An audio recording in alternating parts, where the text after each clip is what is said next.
नमस्कार दोस्तों, मैं संदीप कुमार कौशिक आप सभी का आपके अपने कार्यक्रम एस्ट्रोनॉमोलॉजी 456 में हार्दिक स्वागत करता हूं। दोस्तों, आज हम बात करने जा रहे हैं मीन राशि। मीन राशि 2024 में कैसी रहेगी। यूँ तो 2024 अधिकतर राशियों के लिए कुछ ना कुछ अच्छे परिणाम देने वाला है, लेकिन मीन राशि में ऐसा क्या खास है जो मीन राशि के जातक जो है इस साल को याद करेंगे। दोस्तों, मीन राशि के प्रथम भाव में राहु बैठे हुए।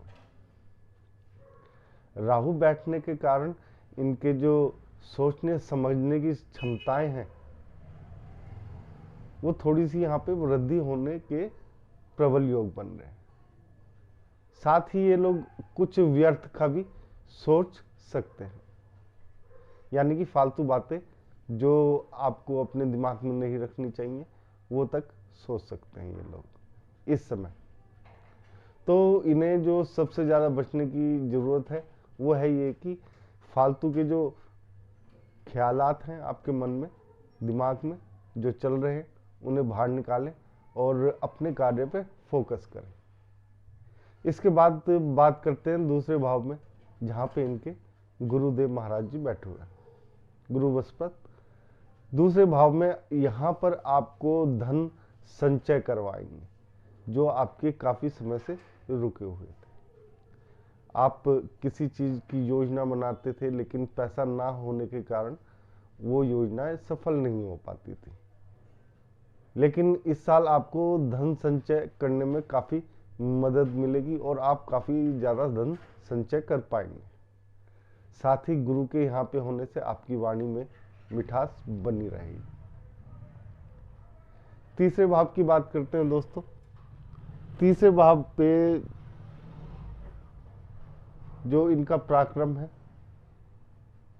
भाई बहनों के साथ रिश्ते हैं वो मधुर बने रहेंगे। उनकी तरफ से इन लोगों को ज़्यादा दिक्कतों का सामना नहीं करना पड़ेगा। चौथा भाव आपका धन का, गाड़ी बंगला, ऐशो आराम जो होता है जीवन में, उसका भाव है। इसमें सूर्य और मंगल की दृष्टि पड़ रही है, यानी कि आपको इस साल कोई ना कोई भूखंड मिल सकता है। अच्छा भूखंड होगा जिसमें आप कोई मकान वगैरह बना सकते हैं, या इस साल आप जो है, अगर आपका कई सालों से पेंडिंग चल रहा था मकान रेनोवेशन का, वो इस साल पूरा होता हुआ यहाँ पे दिखाई दे रहा है। इसके बाद बात करते हैं दोस्तों पंचम भाव की। पंचम भाव जो है खाली है, यहाँ पे कोई इस समय ग्रह नहीं है, यानी कि शिक्षा जो है इनकी सामान्यता जैसे चल रही थी वैसे ही चलती रहेगी। कोई उतार चढ़ाव यहाँ पे देखने को नहीं मिलेगा। छठे भाव में चंद्रमा रहेंगे तो सेहत का इन्हें थोड़ा सा ध्यान रखना पड़ेगा। यहाँ पे शनि की दृष्टि भी पड़ रही है, सीधी दृष्टि, तो इस कारण से थोड़ा सा जो इनके शत्रु हैं वो तो पीछे हटेंगे। कोर्ट केसों में जो इनको दिक्कतों का सामना करना पड़ रहा था यहाँ पे, वो भी यहाँ पे असफल होते हुए ये पाएंगे, यानी कि उनमें इन्हें विजय प्राप्त होगी। इसके बाद बात करते हैं दोस्तों सातवें भाव की, जहाँ पे केतु महाराज जी हैं। केतु महाराज जो है यहाँ पे शादीशुदा लोगों के जीवन में काफ़ी उथल पुथल जो है वो मचा के रखेंगे।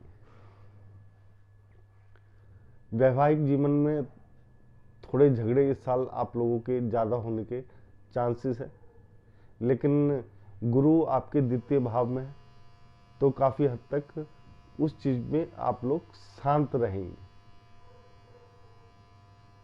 यानी कि एक जगह से तराजू ऊपर है तो एक जगह से नीचे है, फिर एक जगह ऊपर हो जाएगा, एक जगह नीचे हो जाएगा। इस तरीके से आप जो है उस चीज को मैनेज कर लेंगे अपनी वाणी के द्वारा। अष्टम भाव, अष्टम भाव जो है इस समय खाली पड़ा है, यानी कि कोई ऐसी बीमारी होने की संभावना नहीं है जो लंबी चले। तो यहाँ पे उस वजह से आपको ज़्यादा दिक्कतों का सामना नहीं करना पड़ेगा। कोई फालतू की यात्राएं नहीं होंगी, जो काम है उसी से संबंधित आप यात्राएं करेंगे। इसके बाद 9वां भाव आता है दोस्तों। 9वें भाव में आपके शुक्र और बुध बैठे हुए, शुक्र और बुध दोनों 9वें भाव में बैठे हैं, यानी कि आपके जो भाग्य में जितना लिखा है उससे बढ़कर मिलेगा। इसमें आपकी जो बुद्धि है उसका काफी योगदान रहेगा, यानी कि आप अपनी बुद्धि के बल पर काफी कुछ हासिल करेंगे इस साल। शुक्र आपका अच्छा है तो आपको जो भाग्य है वो चमकता हुआ मिलेगा, आपका भाग्य चमकेगा बहुत बढ़िया तरीके से। इसके बाद 10वें भाव की बात करते हैं दोस्तों। 10वें भाव में आपके सूर्य और मंगल बैठे, ये सबसे बढ़िया चीज है आपके लिए दोस्तों कि सूर्य और मंगल 10वें भाव में बैठे हुए हैं। यहां से आपको कितनी चीजों का लाभ मिलने वाला है, शायद आप इस चीज की कल्पना नहीं कर सकते। इस साल सूर्य के कारण आप की पहुंच बड़े पदों के लोगों से हो सकती है। नौकरी में आपको प्रमोशन मिल सकता है बहुत ही बढ़िया, यानी कि जिस पोजीशन पे आप बैठना चाह रहे थे उस पोजीशन पे बैठने का ये साल आपका होगा, मतलब ऊंचाइयों पे पहुंचोगे आप लोग। मंगल यहाँ पे सूर्य को पूर्ण रूप से सपोर्ट करता हुआ दिख रहा है, इस कारण से अगर आपको सरकार की तरफ से कोई बड़ी योजनाएं जो होती हैं उनमें शिरकत करने का मौका मिलेगा, उनसे काफी ज्यादा धन लाभ होगा आप लोगों को। अगर आप लोग कहीं सरकारी जो जैसे लॉटरी वगैरह होती है, अगर उसमें आप इस साल पैसा लगाएंगे तो उस तक में भी आप लोगों को लाभ होता हुआ यहाँ पे दिखाई दे रहा है। अगर टेंडर डालेंगे, टेंडर में भी आप लोगों को यहाँ पे काफी ज्यादा लाभ मिलेगा सरकारी टेंडरों में। यानी कुल मिला के कहने का मतलब यह है कि जो सरकार से संबंधित कार्य हैं आप तो उन चीजों में काफी ज्यादा सफलता यहाँ पे मिलती हुई दिख रही है।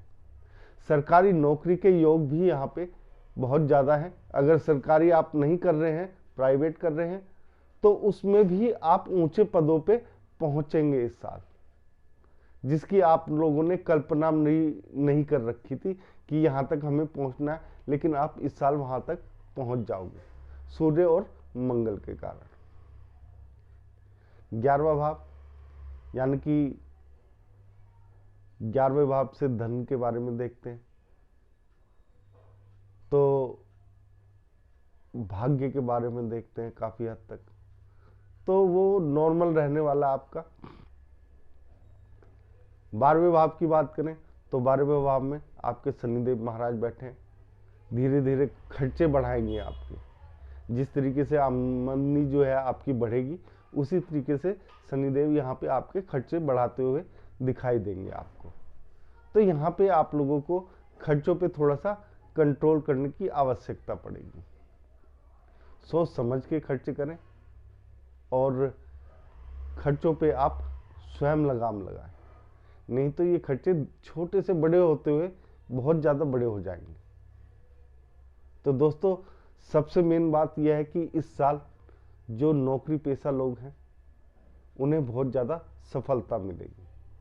जो व्यापारी हैं उनके लिए एक बात कहना चाहूँगा कि व्यापार में ऐसी चीज़ों का व्यापार करें या जो ऐसे व्यापार में है जो दिखाई नहीं देता, यानी टेलीकम्युनिकेशन वगैरह, कम्युनिकेशन, ठीक है। तो इन व्यापार में उन्हें एकदम से सफलता मिलने के यहाँ पे चांसेस दिख रहे हैं। लगातार नहीं कहेंगे हम, एकदम से सफलता मिलेगी अगर वो इस फील्ड में है। मतलब कि एक दिन छोड़ के, 2 दिन छोड़ के, इस तरीके से सफलता मिलेगी, लेकिन मिलेगी एकदम से ज़्यादा सफलता। तो दोस्तों, अगर आप लोगों को हमारा ये छोटा सा कार्यक्रम पसंद आया है तो इसे लाइक करें, शेयर करें, कमेंट करना ना भूलें और सब्सक्राइब जरूर करें। जय श्री राम।